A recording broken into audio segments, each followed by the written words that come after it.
All right, last but certainly not least, Western Michigan, the Broncos. Bring in a new head coach. Lance Taylor, of course, was running backs coach at Louisville, at Notre Dame, etc. He has not been a play caller. I don't feel like our last coach, Tim Lester, left him with a whole lot in the cupboard here. Number 110 in returning production. Here, we'll pull it up on the screen. Number 110 in adjusted returning production, just over 51%. That's number 10 in the conference. The offense has got some pieces.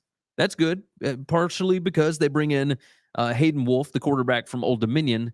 A big time transfer there. He did some big things at Old Dominion.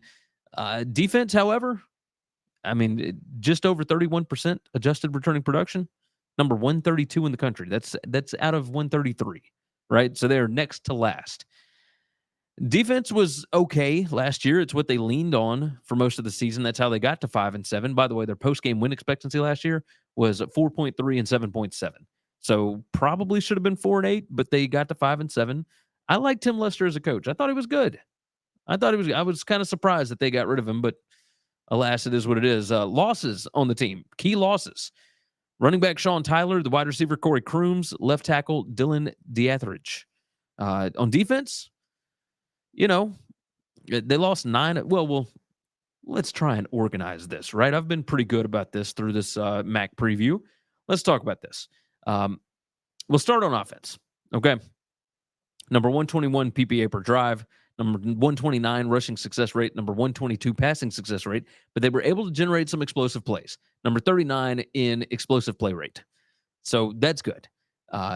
However, you got Hayden Wolf coming in. I think that's going to help with the consistency, but losing, of course, the running back Tyler, the wide receiver Crooms, that's going to hurt. The offensive line does return 4 starters, then they bring back 78% of their total snaps. The new OC, Billy Koch, or Kosh, whatever it is. He was the OC at Richmond. They were number 25 in total offense in 2022 at Richmond, but number 44 in yards per play. Not explosive, but they were efficient. Is that going to work at Western Michigan? Now we'll move on to the defense. Lou Esposito stays right there. They were number 67 PPA per drive allowed last year.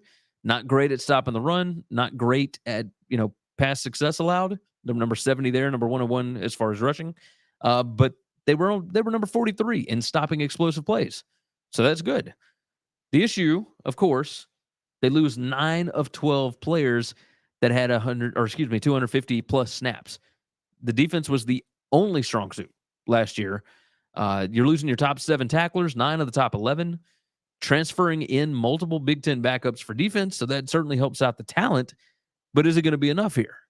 I'm not certain. They were number 36 in turnover margin and still couldn't make a bowl game. Number 51 in luck rank. Again, injury luck, turnover luck, etc. They're projected favorites this year in 3 games. Before we get to the keys to the season, look, win total is sitting at 3.5. To go over is minus 130. It's even money to go under. So the schedule, let's look at the keys. I'm going to take myself off the screen. Keys to the season, the schedule does no favors, right? Their average strength of schedule is number 92 in the country, which is pretty difficult for a MAC school. You start out with St. Francis. That one should be a win. But then you roll at Syracuse, at Iowa, at Toledo, Ball State, at Mississippi State, Miami, Ohio, at Eastern Michigan. Where are the wins coming from? I mean, this is a completely ridiculous schedule. The conference odds, they're plus 4,500 to win the conference.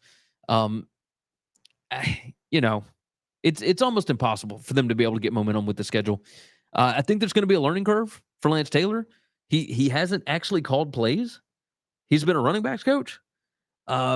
Maybe it helps that you've got guys in that know what they're doing on both sides of the ball. So maybe Taylor's just a CEO, and that can work, right? But the offense, just a massively drastic drop from 2021 to 2022.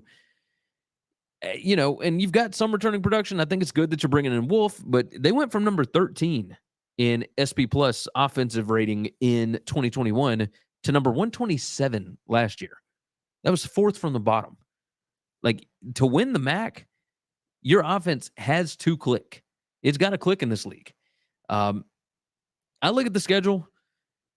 I've got them going 2-10, and I know that that's brutal, but I think the ceiling on this is somewhat of a year zero for them, right? I mean, losing all those players on defense, that's definitely not good. Their projected record, by the way, based on win probabilities, is 4.24 and 7.76. So that gives them a better shot than I do.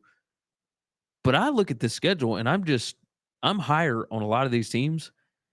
I got them going 2-10. I think the ceiling is 4-8. I think the floor is probably 1-11. I think you can get that win against St. Francis in the first game. Everybody will be excited. After that, it is just banger after banger after banger. So this one's going to be tough. It's tough. Western Michigan, that's rough. That's brutal. That is brutal. Thanks for listening to Winning Cures Everything. Make sure and follow me on Twitter @GaryWCE. If you want to toss in a question, you can email me Gary@winningcureseverything.com. Make sure and hit that subscribe button, and we'll see you next time.